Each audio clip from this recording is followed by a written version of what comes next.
And to Rio de Janeiro now to meet a musician blowing some new life into the concept of sustainable living.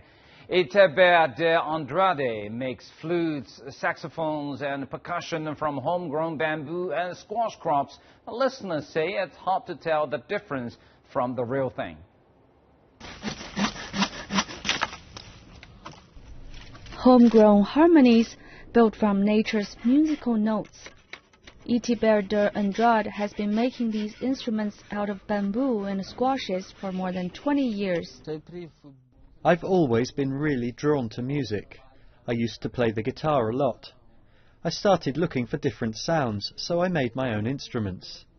I've been growing these plants for about 20 years to get the organic materials that work well for me. I'm just looking for an ecological way to make a living. 2 years ago, a music professor lent him a saxophone mouthpiece. The professor told him that if he could replicate the saxophone sound with bamboo, it would open up a whole new world of new musical sounds. Andrade got to work and soon found he could replicate a saxophone using a combination of bamboo and dried gourds.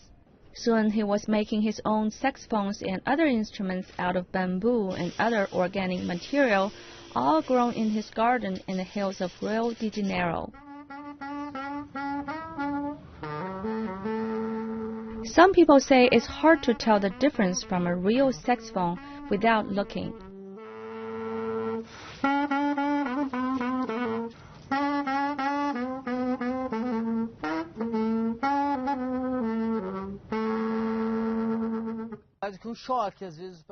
People are sometimes shocked when they hear it before seeing it.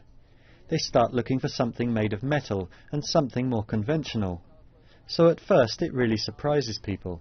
He sells his instruments to tourists and local people at street fairs in Rio, including the famous hippie fair in Ipanema. Of course, there are some traditional music instruments, but the type is just different. We cannot really compare it. So this is another type, and that's why it's also interesting for us as a tourist. Andrade manages to make a living selling his instruments, but he gets just as much satisfaction seeing them taken back to other countries to find a musical place in homes across the globe. Song Yao Tian, CCTV.